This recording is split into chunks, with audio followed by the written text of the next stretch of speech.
Good morning. Convening the House Committee on Transportation hearing for the Thursday, February 13, 2023 agenda, 10 a.m. agenda here in the Hawaii State Capitol Conference Room 430 for today's agenda on February 13th. This will be our last hearing before our first lateral deadline, as all bills at this point have had to need to go to their final committees, and the Transportation Committee has only really been the first committee for some of these measures. So with that, let's read this as housekeeping. In order to allow as many people to testify, if we need to, we'll institute a 2-minute time limit per testifier. Because morning hearings must adjourn prior to session, if you do not have the opportunity to testify, please note your written testimony is being considered for decision-making. For those on Zoom, please keep yourself muted and your video off while waiting to testify. The Zoom chat is only for technical staff to use, and please only use it for technical issues. If you're disconnected, you may attempt to rejoin. If attempted while presenting testimony, you may be allowed to continue if time permits. In event of a network failure, it may be necessary to reschedule a hearing or schedule a meeting for decision-making. Appropriate notice will be given. Please avoid using trademark or copyrighted images. This is for our online streaming YouTube services, so they do not get copyrighted or stricken from online archives. Please refrain from profanity or uncivil behavior. As Rep. Evelyn had said, has not happened in our committee, but in the case of such, grounds for removal. Okay, so with that, we'll get underway with our 10 o'clock agenda. On our first measure for this morning, HB 1163, relating to commercial driver's licensing, amend Section 286-236 HRS to meet current federal regulations to allow the state to issue a limited-term non-domiciled commercial learner's permit and non-domiciled commercial driver's license for applicants who are unable to provide proof of citizenship or a lawful permanent residency. Vice Chair for the testimony. Department of Transportation in support. Chair, Vice Chair, members, Ed Smith from the Hawaii DOT. This is just a fix for an issue that FMCSA found in our program. Thank you. Thank you. Frank Schultz, individual in opposition. Is there anyone else in person or on Zoom who'd like to testify on HB 1163? Thank you, Vice Chair. Members, any questions? All right, seeing none, we'll move on to our next measure this morning, HB 1166, relating to automated speed enforcement systems programs, appropriates funds out of the State Highway Fund for deposit into, appropriates funds out of the State Highway Fund for deposit into the Automated Speed Enforcement Assistance Program Special Fund, and appropriates funds out of the Automated Speed Enforcement Assistance Program Special Fund for fiscal year 2025-2026. Vice Chair for testimony. DOT in support. And in support. Thank you. Thank you. Department of Law Enforcement in support. Oahu Metropolitan Planning Organization in support. Frank Schultz, individual in opposition. Chad Taniguchi, individual in support. Edgardo Diaz Vega, individual in support on Zoom. Not present. Is there anyone else in person or on Zoom who'd like to testify? Thank you, Vice Chair. Members, questions?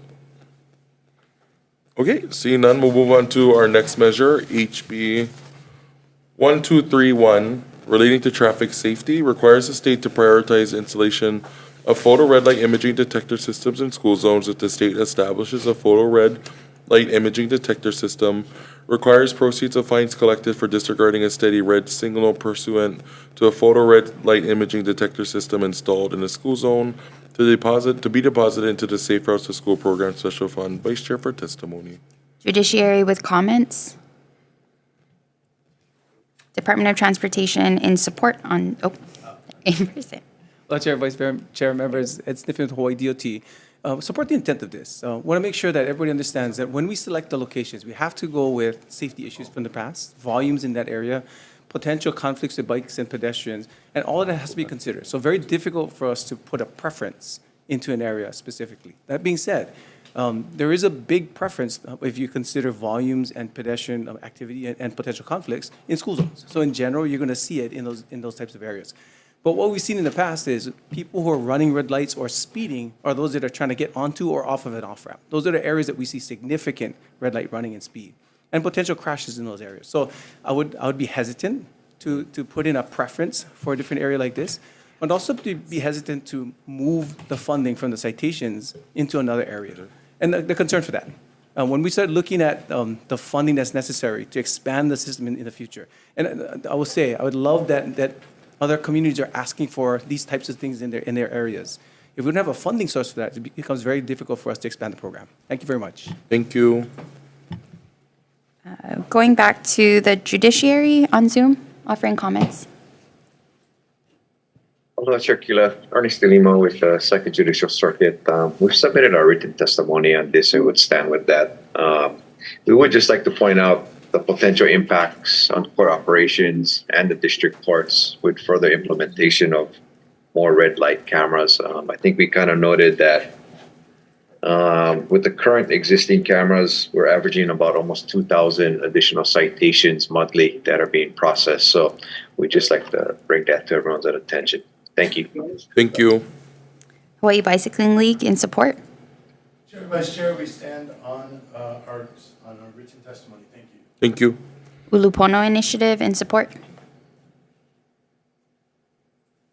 Thank you, Chair, Vice Chair, members of the committee. Mariah Yoshizu on behalf of Ulupono Initiative. We just wanted to say that an analysis of Hawaii EMS calls found that pedestrian and bicycling injuries to children are most likely to occur during the hours that they are traveling to and from school. Walking and biking in Hawaii have gotten progressively more dangerous, and now we are now the 12th most dangerous state for walking and biking. With over $800 million in identified state projects under the Safe Routes to School program, the proposed fee in this bill is critical for these projects to protect our most vulnerable road users in Keiki. Thank you so much. Thank you. Hawaii Appleseed in support.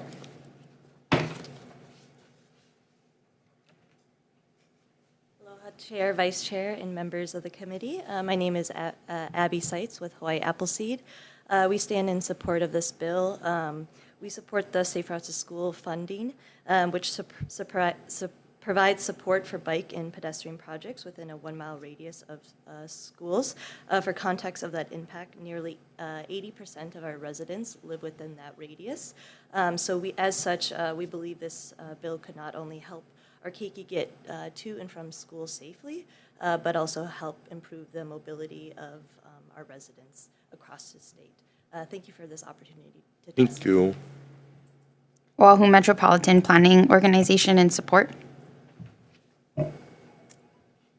Chad Taniguchi, individual offering comments. Edgardo Diaz-Vega, individual in support. Daniel Smith, individual in support. Elena Arinaga, individual in support. Is there anyone else in person or on Zoom who'd like to testify? Thank you, Vice Chair. Members, any questions? Rep Muraoka. Morning, Ed. Good morning. Chair, this is more of a comment I just wanted to ask Ms. Ed.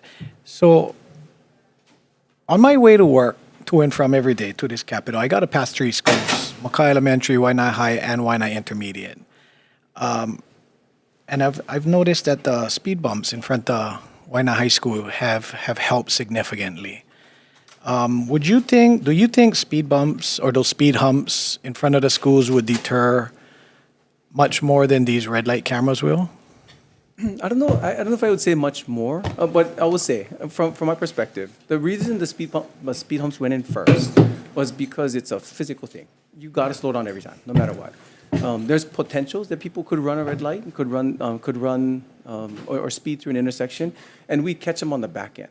What the speed humps do is catch them on the front end, which is why we led with that initiative first. I'll admit I was a opponent of the speed bumps initially, but seeing how drastically they changed and helped in our community, I'm now a proponent, and I'd like to see more involved, and especially around the schools and stuff. Happy to work with you on that. Thank you. Thank you. Thank you, Rep, and I echo your sentiment. I am a pro-speed bumper as well. Members, any other questions? I have one more Rep. question for Grandinetti. Ed.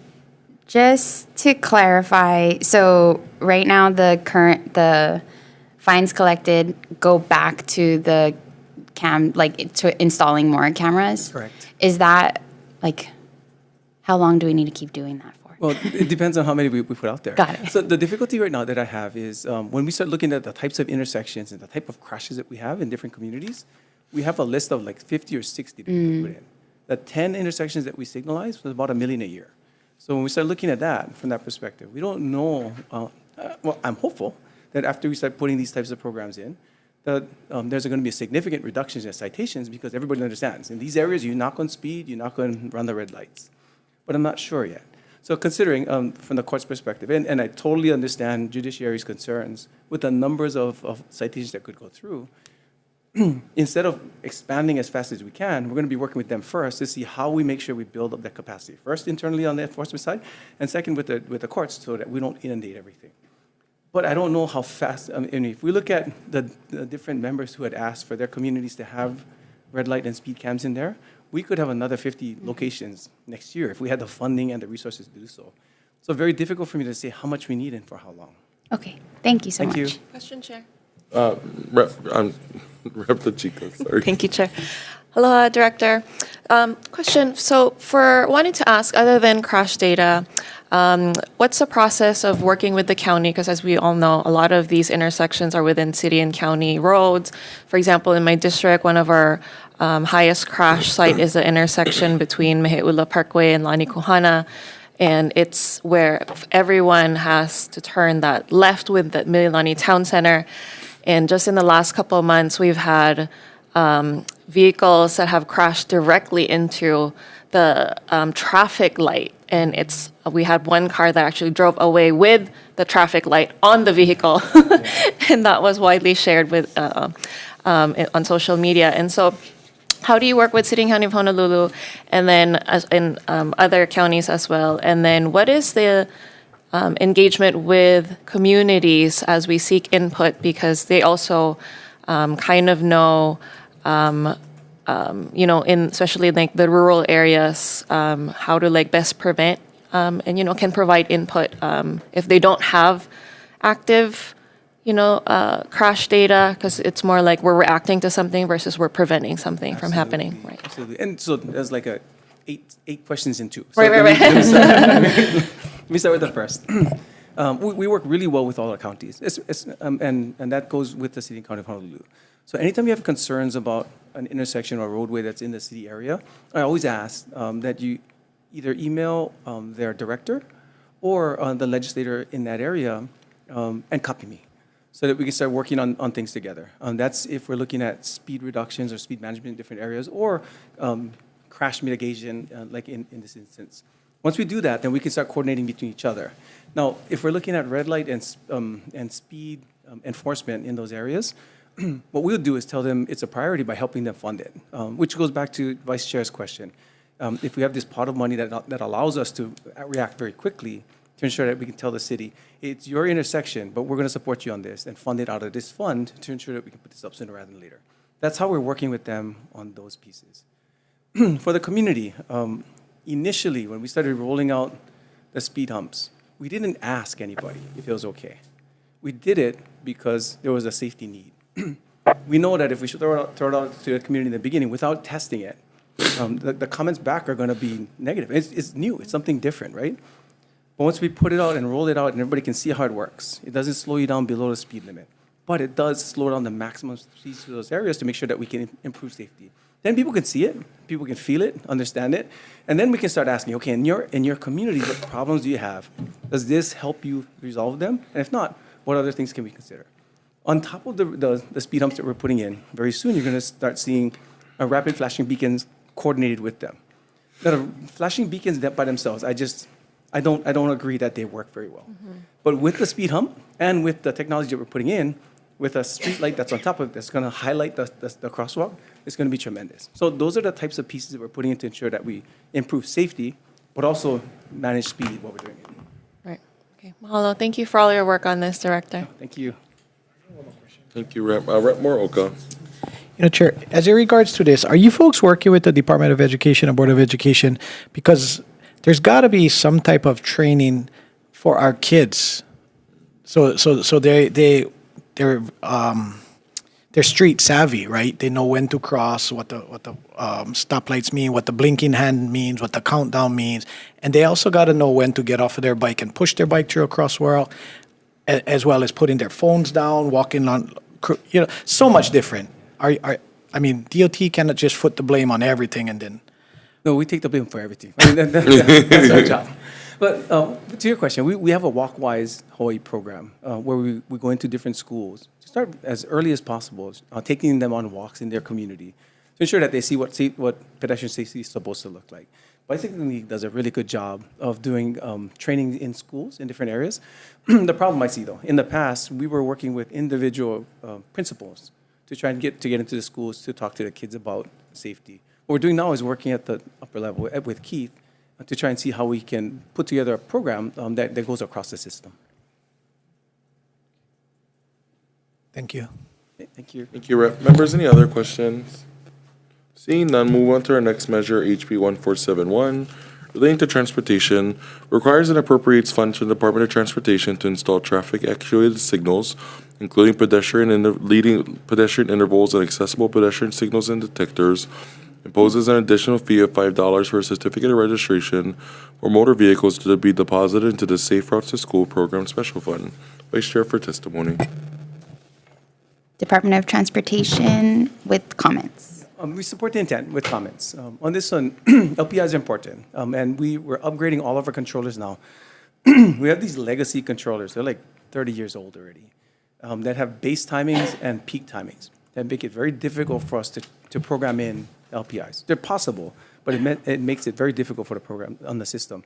We have a project now that's moving forward that's going to be upgrading all of our controllers statewide to ensure that we can move LPIs a lot faster. It also gives us more real-time data so that we can adjust fast to the needs of the public, but LPIs are a big piece. Thank you. Department of Consumer Services, City and County of Honolulu offering comments. PATH, People for Active Transportation Hawaii in support. Hawaii Self-Advocacy Advisory Council in support. Hawaii Appleseed in support. Aloha again, Chair, Vice Chair, and members of the committee. My name is Abby Seitz, and I'm testifying on behalf of Hawaii Appleseed in support of HB 1471. We are in support of this bill as we believe it would greatly improve roadway safety, and particularly for vulnerable roadway users. This is critically important as every year we see on average about 100 people die on our roadways, with hundreds more critically injured. In 2024, a staggering 42% of those fatalities were pedestrians and bicyclists. These tragic incidents cause a great deal of harm for the individuals involved and also is costly for our state. We believe this bill begins to address these issues by creating requirements for leading pedestrian intervals, or LPIs, which allow pedestrians a few extra seconds to start crossing the street before the light turns green. This makes pedestrians more visible and also reduces the blind spot for drivers. LPRs are one of the most cost-effective way to reduce collisions between pedestrians and vehicles at intersections. Just as one example, in New York City, they studied the effectiveness of LPIs and found that they, at the locations that they were implemented, contributed to a 34% reduction in pedestrian fatalities and serious injuries. They also found that on average, each LPI only cost about $1,200 each. This bill also generates much needed funding for the Safe Routes to School program, which I spoke to earlier about the benefits of. So we believe in tandem with the Safe Routes to School program funds, in addition to the LPIs, that this bill could be transformational for the way that our residents safely move around our islands. Thank you for the opportunity to testify. Thank you. Hawaii Bicycling League in support. Aloha, Chair, Vice Chair, members of the committee. My name is Eduardo Hernandez with the Hawaii Bicycling League. I'd like to echo the comments my colleague from Hawaii Appleseed Center just made, and then just add a few other comments for you. One example, an intersection where I live at the corner of Ward and Kapiolani. There are two condos across from the Blaisdell Center. And this is an intersection that prioritizes vehicles. If you are a pedestrian for, if you fail to push the button, we call it a beg button, you will not get the signal to walk. We need pedestrians across the state need that few extra seconds to get out in front of the traffic to be visible. Also, as paired with the Safe Routes to School program, we're talking about more than 100 people a year dying. That's the equivalent of a Lahaina fire tragedy every single year on our roadways. We need to do something significant, and this is a relatively low-cost technology to implement and to help fund our Safe Routes to School. Thank you very much. Thank you. Department of Health offering comments.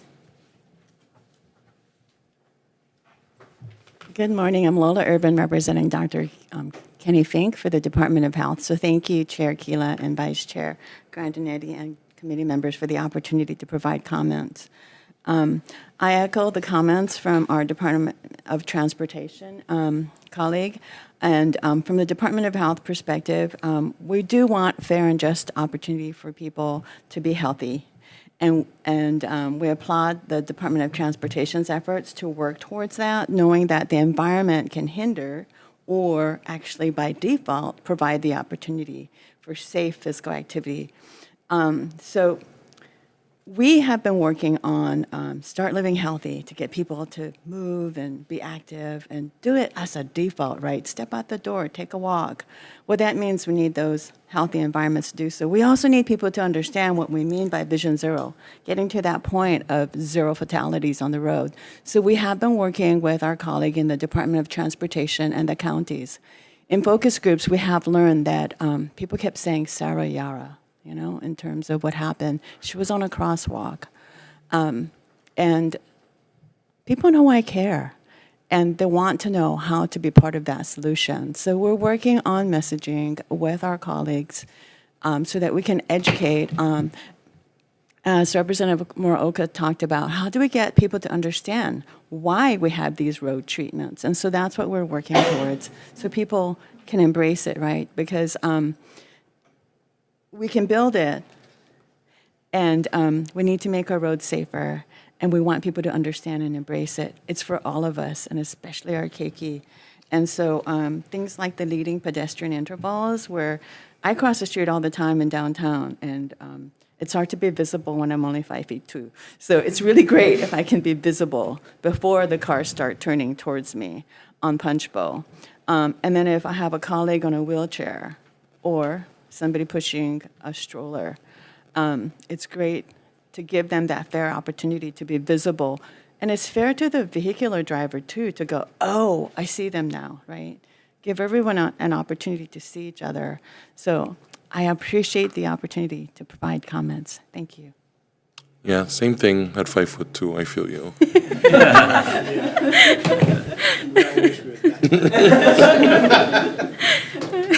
Ulupono Initiative in support.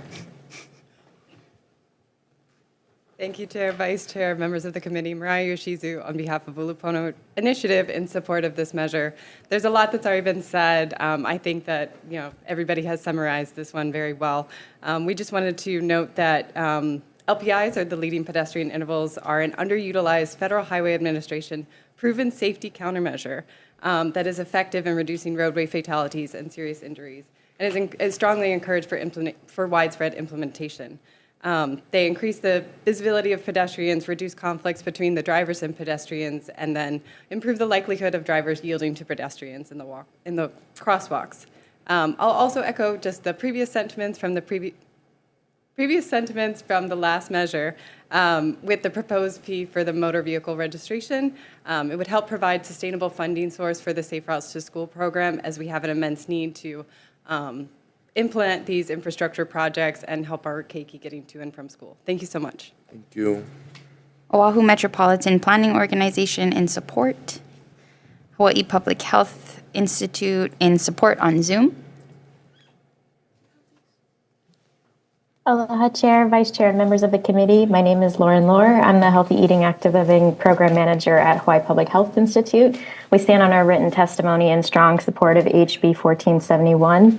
A lot has been said that we echo as well, but just that we also support LPIs being installed at intersections with high rates of collisions and believe that it's a worthy investment for the added fee for the Safe Routes to School program special fund, worthy investment for the health of our keiki and the communities around our schools. So mahalo for the opportunity to testify. Thank you. And we have 20 additional individuals in support and 1 in opposition. Is there anyone else in person or on Zoom who'd like to testify? Seeing none, members, any questions? Rep. Evslin and then Rep. Chica. I might, but go Rep. ahead. Evslin. I was not fixing my hair.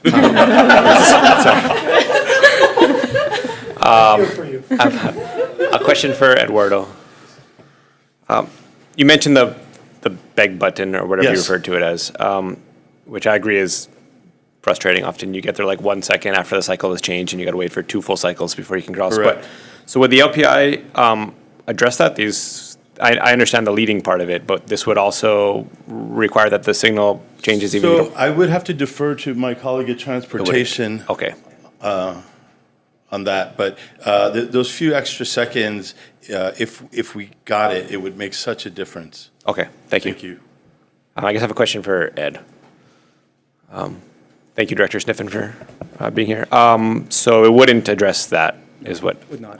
And then also, I often bike, and an issue on a bike is that you get to a red light, especially on Kauai, and if it's not a busy day and there's no other cars, the signal will never change because it doesn't sense that you're there. Nothing in here would address that No, either. it wouldn't. Okay. It's all that electromagnetic that it senses, that's why. Yeah. Okay. Okay. Thank you. Appreciate that. Thank you. Well, I will say, the new signals that we're putting in, the adaptive signals, they're not just sensing electromagnetic, they're also cameras. Okay. So the new systems that are coming in are going to be addressing most things that come through. Okay, that's I just to kind of elaborate on that. The big issue with that on a bicycle is that I end up having to cross to the crosswalk Yeah. to press the crosswalk signal, and then it makes a funky. Then you're crossing all the way back across. Only because you do it right. Most of the people just go shoot across the road. Yeah. I mean, realistically, we see it all the time, right? But that's what we're trying to address, to make sure that everybody can follow the law and be efficient about it. Yeah. Okay. Appreciate that. Thank you. Thank you, Rep. Evslin, for not breaking the I law. do have a question. Yeah. Either for Dr. Chica. Director or for Director Irvin. What has happened with the Safe Routes to School program? Has it still been active, or since the pandemic, do we still have a Safe Routes to School program coordinator? There's Do you 2 know? programs. Yeah, There's one federal program that was mandated by FHWA. That program has a lot of strings to it. Very difficult for community to use it because first you got to understand how to run the federal process, or you got to have a partner that runs this federal process. Mostly it's usually the counties. And second, most of the funding can be used just for one-time actions. It cannot be used to sustain a program long-term. So it's very difficult for many to use that program. There's also a state Safe Routes to School program that the legislature took back from the DOT. You don't have that in place right now? We don't have it. It's with the legislature now.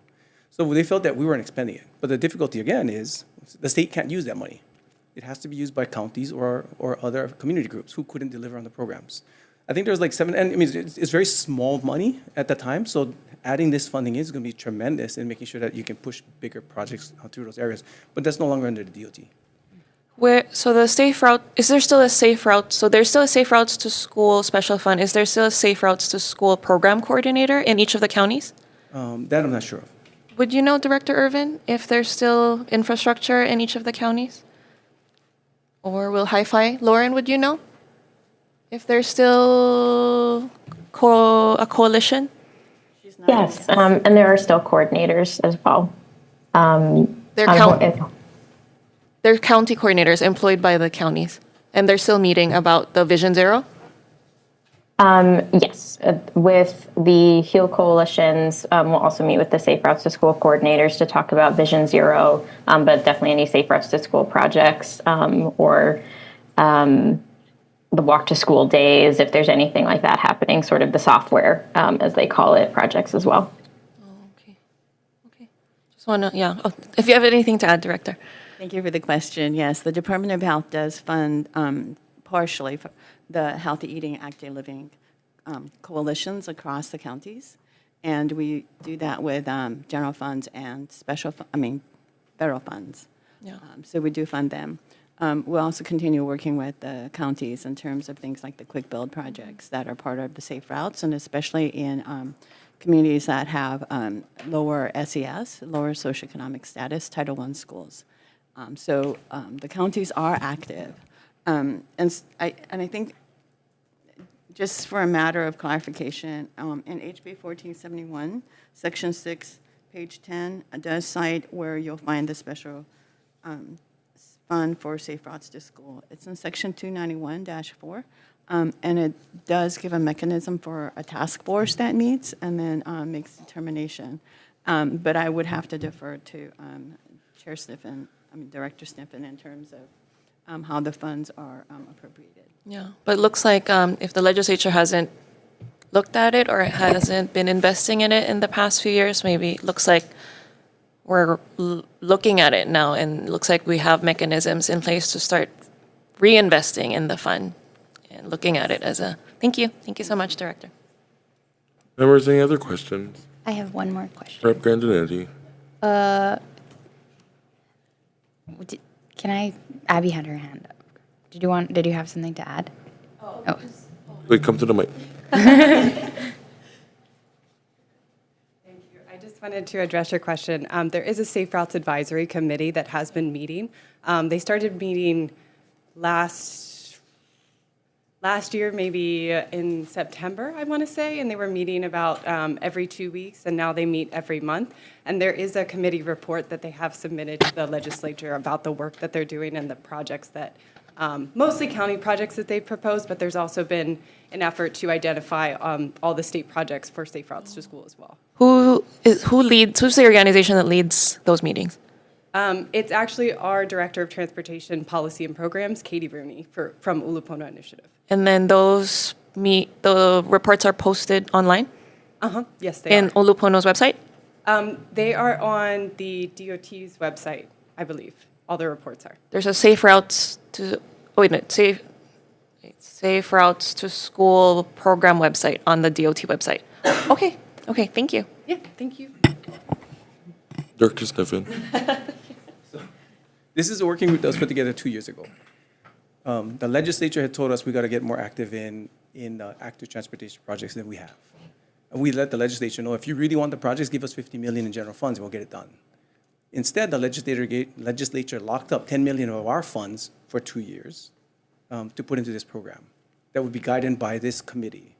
The committee didn't meet the first year. They came in and met the second year. But instead of looking at state projects, they looked at all county projects. In general, I'm not supportive of sending $10 million of the state's funds into the counties. The counties have funding that in those areas, they should be addressing their areas. So we let them know, we sent them projects that the state has on their areas to reconsider for those portions, especially if it's state funds only. And again, we are very supportive of the county's projects and consider that the whole system is a statewide system. But I think everybody got to be responsible for their areas. Duly noted. I have one more question for Ed. Rep. Grandinetti. Thanks. This one,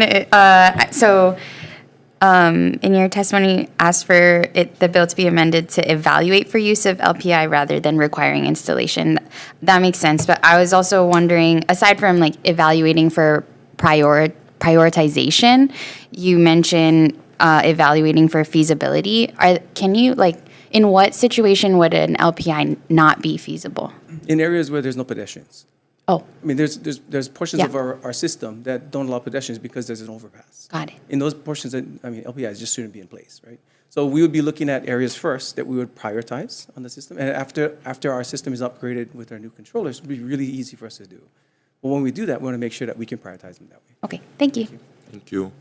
And then members, I do want to note when I received the report, all members on the Transportation Committee got the Safe Routes to School report, and I can have my staff resend it if you folks would like. Okay, seeing none, seeing no further questions, we'll move on to our next measure, HB 235, relating to traffic safety. Requires the Department of Transportation to expand the use of photo red light imaging detector systems and automated speed enforcement systems to locations on the North Shore of Oahu. Vice Chair for testimony. Judiciary with comments. Aloha, good morning, Chair Kila Ernest Denim again on behalf of the Judiciary. In relation to HB 235, additional imaging detector systems and automated speed enforcement systems on the North Shore, we'd just like to make a couple of comments here, I guess. Any additional citations that are going to come out of that particular area would be processed by our Wahiawa District Court, which is a small operation, and would have potential impacts on that operation. As noted in our written testimony, we also would like the committee to consider, if this bill continues to move forward, amending Section 2B to read that in selecting these locations, the Department of Transportation shall seek public input from the community and the judiciary, if that's something the committee could consider. Thank you, and available for questions. Thank you. Department of Transportation in support. Thank you. We support with the same concerns that we had on giving a preference to different areas. We'll work with the courts on this consideration. And one of the things that we're asking for is if all of these e-ticketing can go through one location. Instead of just going in different areas, if we can set up one location throughout for these e-ticketing to go through, it would be easier for everybody from our perspective. But we've got to work with them on that. Thank you. Thank you. Department of Law Enforcement in support. Frank Schultz in opposition. Oahu Metropolitan Planning Organization in support. And Edgardo Diaz Vega, individual, in support. Is there anyone else in person or on Zoom who'd like to testify? Thank you, Vice Chair. Members, any questions? Seeing none, move on to our next measure, HB 334, relating to traffic citations. Authorizes Department of Law Enforcement to establish traffic cameras and issues a citation by mail for certain violations of traffic-related laws. Establishes the intentional destruction or damage to a traffic camera as a Class C felony. Vice Chair for testimony. Judiciary offering comments. Aloha again, Chair Kila, committee members, Ernest De Lima on behalf of the Judiciary. We've submitted our written testimony on this. And again, it's similar concerns for the Judiciary is the increase in potential citations that would come out of these systems. Thank you. Thank you. Department of Law Enforcement in support. Oahu Metropolitan Planning Organization in support. Policing Project at NYU School of Law in opposition. ACLU of Hawaii in opposition. Frank Schultz, individual, in opposition, and Edgardo Diaz Vega, individual, in support. Is there anyone else in person or on Zoom who'd like to testify? Thank you. Members, any questions? Rep. Moroka, The judiciary? Judiciary. Hello? So you guys' main, I don't want to say objection, but is it the court's backing up? Is that the main point? Yes, that would be, that's potentially one of the issues we have concerns with. Currently, there's a lack of interfaces as well with some of the current electronic systems. So when those citations come in, they come in as an image. And then our staff then have to manually input those citations into the current judiciary's information management system. So as you can imagine, just with the current red lights that are in place, with those additional citations coming in, that's a lot of additional work that's being done by the existing staff. So, through all these bills and the potential for all of these additional cameras to be set up statewide, those workload issues can magnify significantly. Yeah. Is there a way maybe you guys could work with the DOT and some of the fines that these red lights issue, maybe hire additional personnel? We definitely are willing to work with the DOT rep. That's not a problem, and to explore considerations like that. All right, thank you. Thank you, Rep. And I want to point there was a measure we previously moved out of the Transportation Committee to actually help address your concern. Members, any other questions? Okay, seeing none, members, moving on to our next measure, HB 941, relating to pedestrians, authorize pedestrians to cross roadways in a manner contrary to statewide traffic code under certain circumstances. Vice Chair for testimony. Department of Transportation in opposition. Stand under testimony in opposition. Department of Health offering comments. Good morning. I'm Lola Irvin, representing Director Kenny Fink for the Department of Health, offering comments. And we know that the body was meant for movement, and that for optimal health, we need the opportunity to move.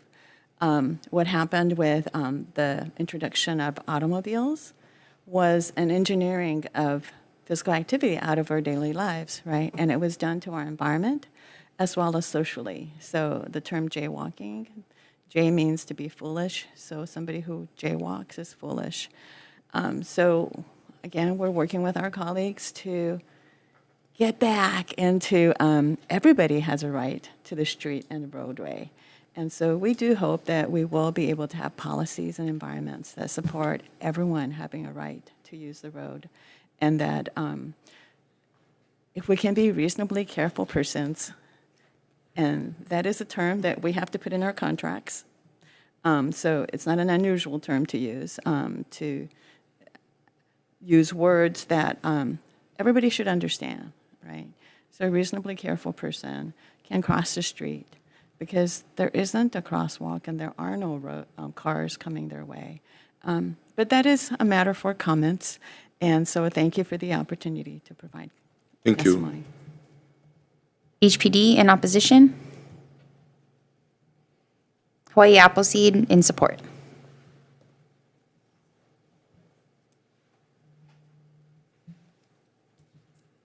Hello, good morning. I'm Trinity from Hawaii Appleseed, and we are testifying in support of HB 941 and have also provided suggested amendments. We support this bill because jaywalking citation impacts a large number of residents in Hawaii. Based on data we collected from the judiciary, on average, over 5,000 jaywalking tickets are given out each year, almost all of which are on Oahu. This is significantly higher than other states. For example, while Hawaii issues 349 jaywalking tickets per 100,000 people, Washington State only issues 6 per 100,000 people. Most jaywalking tickets on Oahu are between $130 and $180. The steep fines disproportionately impacts Hawaii low-income residents and deepens existing inequalities.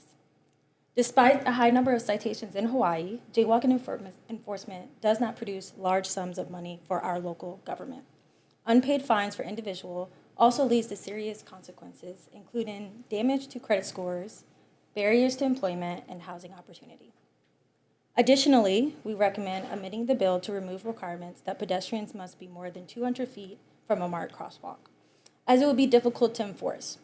Should the committee feel it is necessary to restrict applicability of this bill, my apologies, we suggest focusing on roadways that are 2 lanes wide or smaller. We believe this is more practical and can be easily assessed by both law enforcement and pedestrians.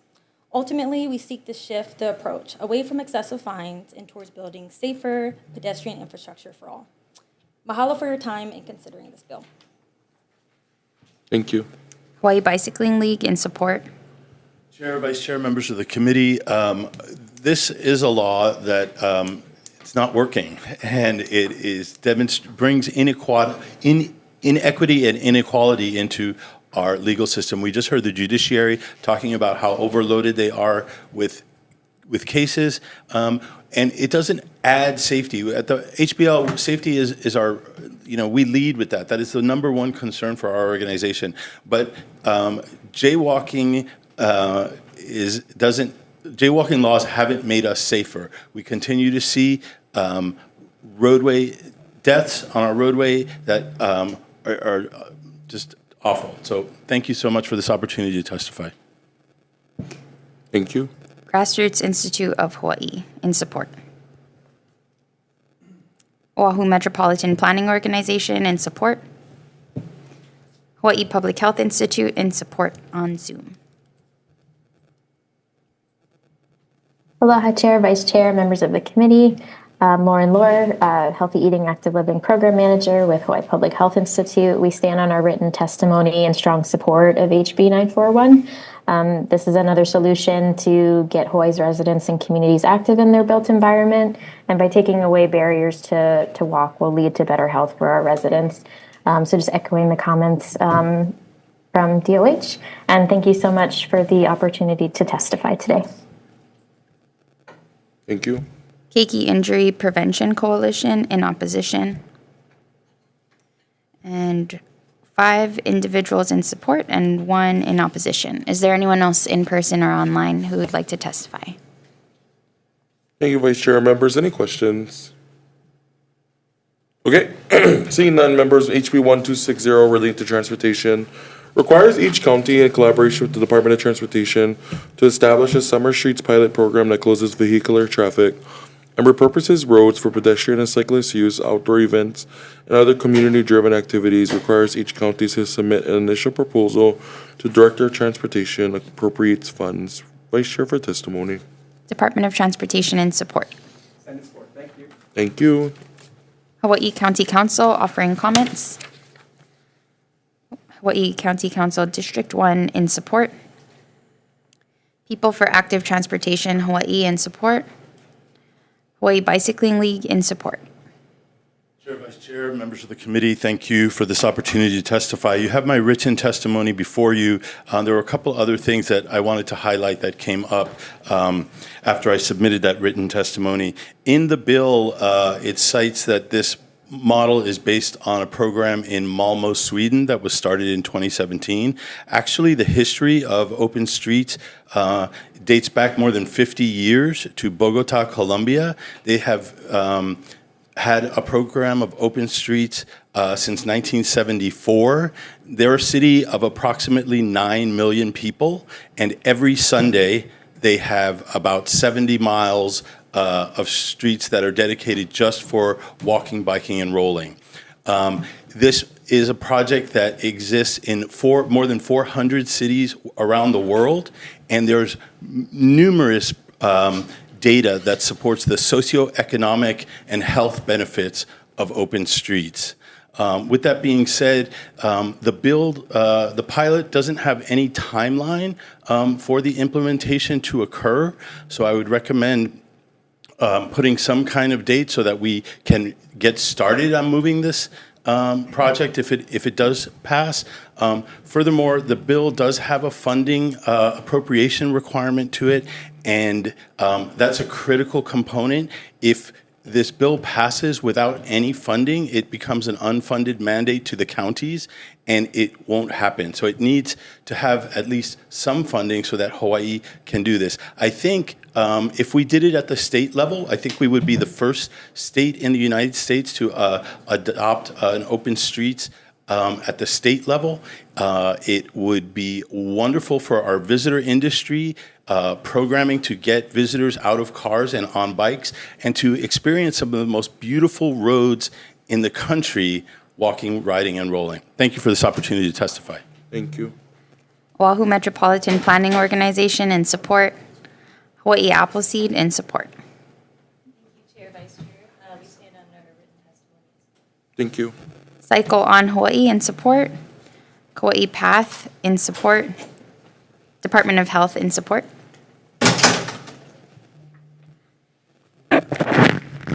Thank you, Chair and Vice Chair. I'm Lola Irvin with the Department of Health, speaking on behalf of Director Kenny Fink. We do support it with our colleague from the Department of Transportation. Summer streets and play streets type programs allow children to be physically active, ohana to come out, and people to connect. And so then we have then the benefits in terms of physical activity as well as emotional and community health. We do provide a link on our testimony. We like to footnote whatever we do. But there's a live link, and we had a small example of it called Play Streets in Kailua, not Kailua, Kauai.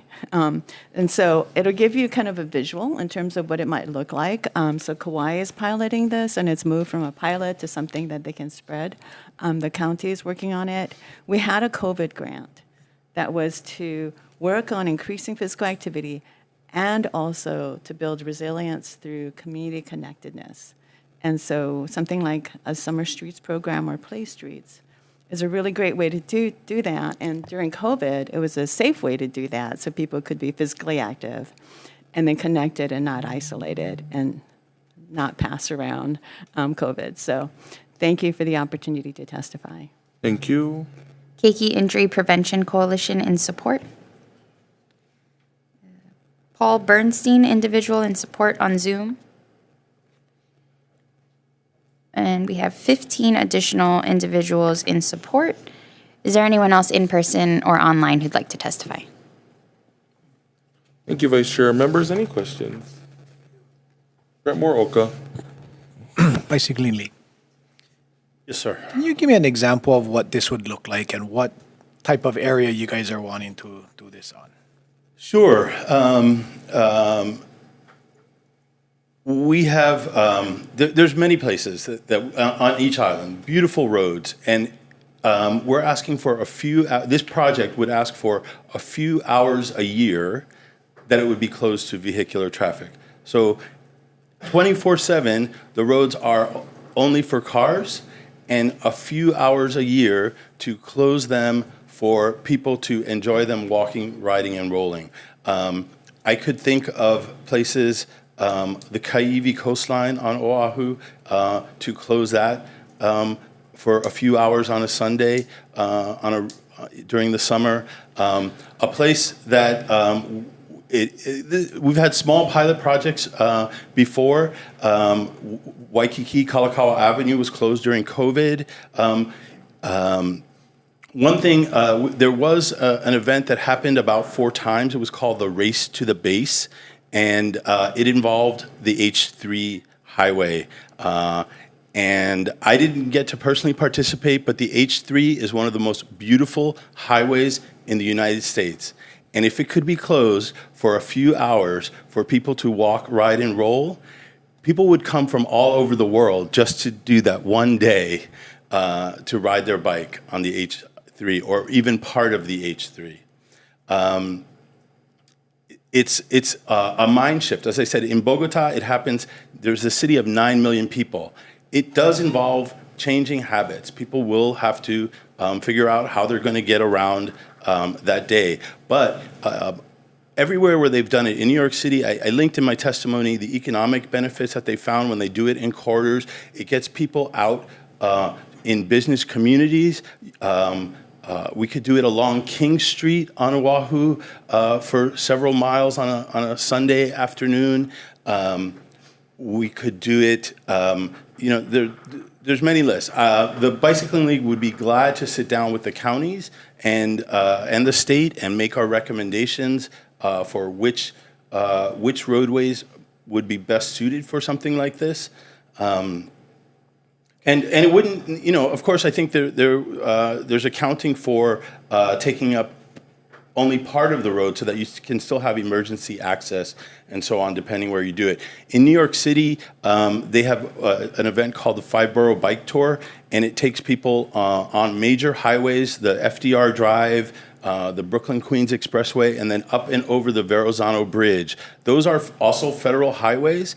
They managed to close them for bicycling. People come from all over the world to experience those roadways that you never get to see. So, did I answer your question, or? You gave me an idea of it, but here in Oahu, here in Hawaii, most of our roadways already have bike lanes on them, right? And those that don't have bike lanes are still accessible by bike. Sure. My concern, sorry, I didn't mean to cut you off. My concern is closing off the roads to provide a free deal for bikes, roller skates, skateboards, and what have you. When I pay my registration, I pay to use that road. So now, asking us to shut down that road, I just don't see the fairness in that. Well, the fairness is that you have that road for cars 24/7, but our roads belong to everyone, whether you have enough money to own a car or not. And as a cyclist, for instance, in East Oahu, on Kalanianaole Highway, I don't feel safe myself riding on the shoulder because cars go too fast. And there's often debris in the shoulder.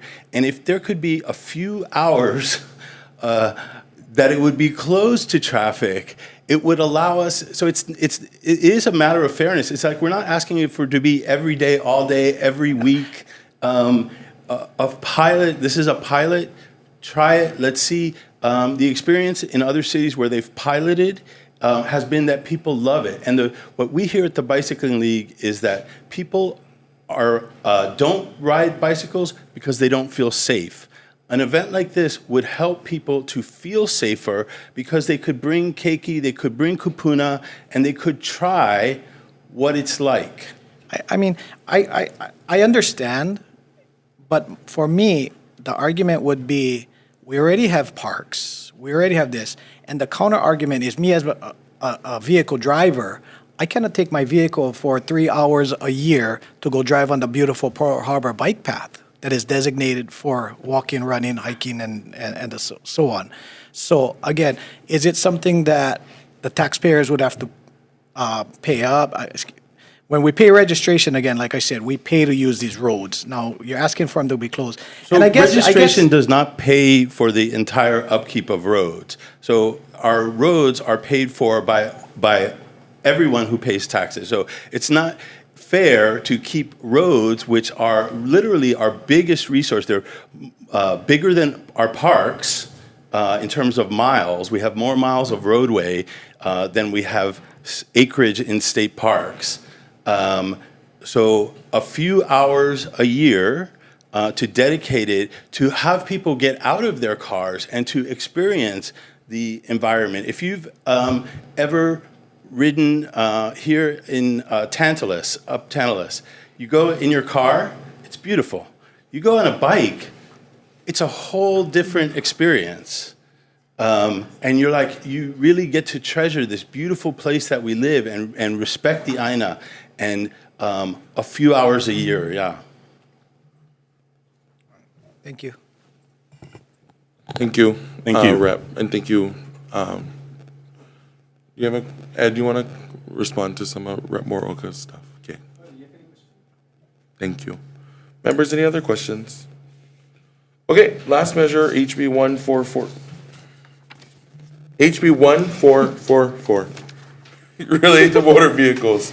Requires motor vehicle safety inspections to be conducted every 2 years rather than annually. Vice Chair for testimony. Department of Transportation in opposition. Thank you. Department of Customer Services, City and County of Honolulu in offering comments. And then we have 16 additional individuals in support and 1 in opposition. Is there anyone else in person or on Zoom who'd like to testify? Members, any questions? Okay, seeing none, we're going to recess.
Reconvening the 10 a.m. agenda here in the House Committee of Transportation for decision-making on the following measures we just heard.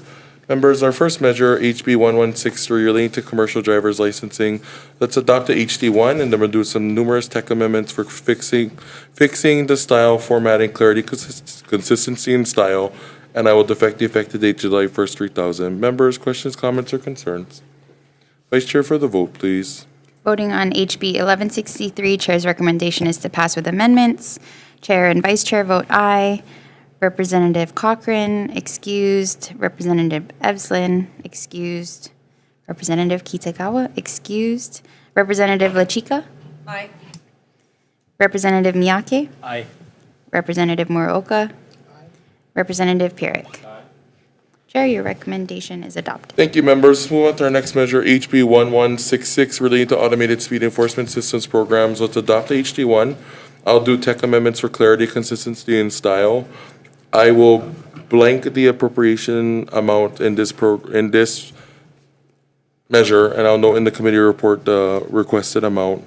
I'll defect the effective date July 1st, 3000, and that is my recommendation. Members, questions, comments, or concerns?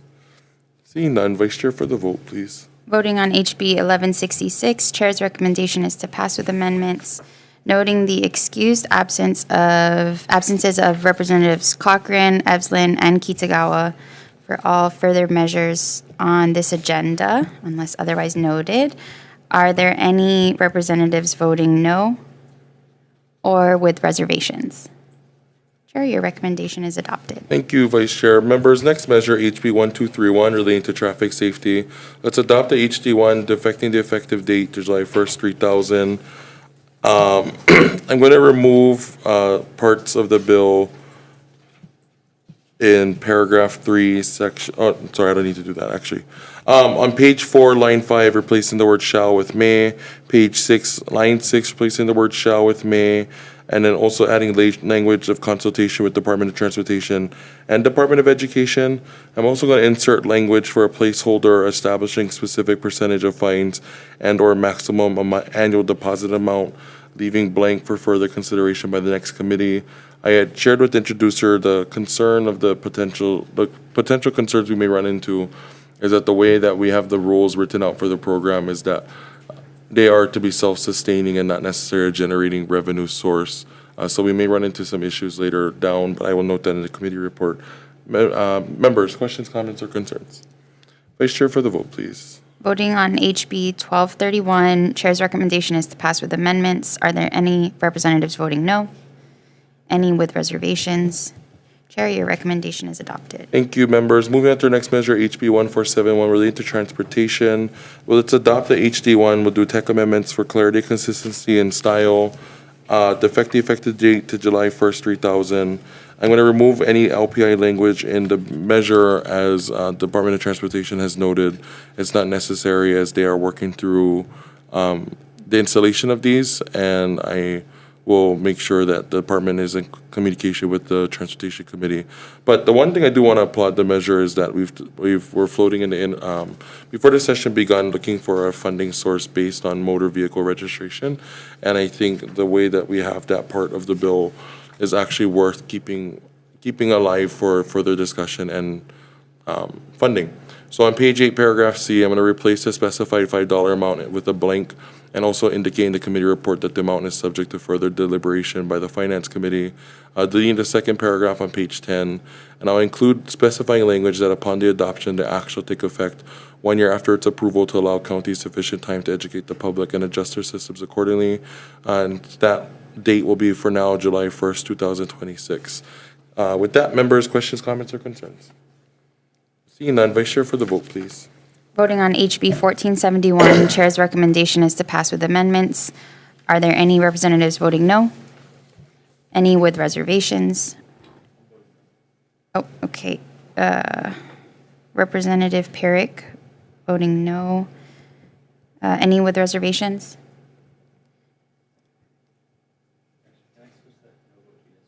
Oh, okay. Chair, your recommendation is adopted. Thank you, members. Moving on to our next measure, HB 235. This is relating to traffic safety. Members, let's adopt the HD1 with tech amendments for clarity, consistency, and style, effecting the effective date July 1st, 2000. I'm going to adopt the amendments recommended by the judiciary and also acknowledge their concerns in the committee report. I also include language specifying that upon the adoption, the act shall take effect 1 year after its approval to allow the counties and judicial system enough time to educate the public and adjust their systems accordingly. With that, members, questions, comments, or concerns? Seeing none, Vice Chair for the vote. Voting on HB 235, Chair's recommendation is to pass with amendments. Any representatives voting no? Any with reservations? Chair, your recommendation is adopted. Thank you, Vice Chair. Moving on to our next measure, HB 334, relating to traffic citations. Let's adopt the HD1. I'm going to do tech amendments for clarity, consistency, and style, and we're going to affect the effective date to July 1st, 2000. I will amend the bill to really only retain the language in Section 1, Page 3, paragraphs F and G, and I'll expand its applicability to all state agency-owned cameras and county-owned cameras.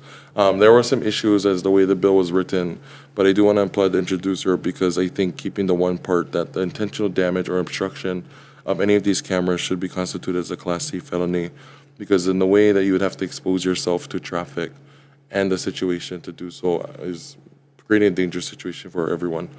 So with that, members, questions, comments, or concerns? Seeing none, Vice Chair for the vote. Voting on HB 334, Chair's recommendation is to pass with amendments. Are there any representatives voting no? Any with reservations? Chair, your recommendation is adopted. Thank you, members. Moving on to HB 941 relating to pedestrians. I want to note that there was concerns brought up by some of the committee members, and at this time, unfortunately, I do need to defer the measure, and we can revisit it later. With that, moving on to our next measure, HB 1260 relating to transportation. I like this program more that I kind of got to learn about it, but excuse me. HB 1260, let's adopt HD1. Members, if you will indulge me.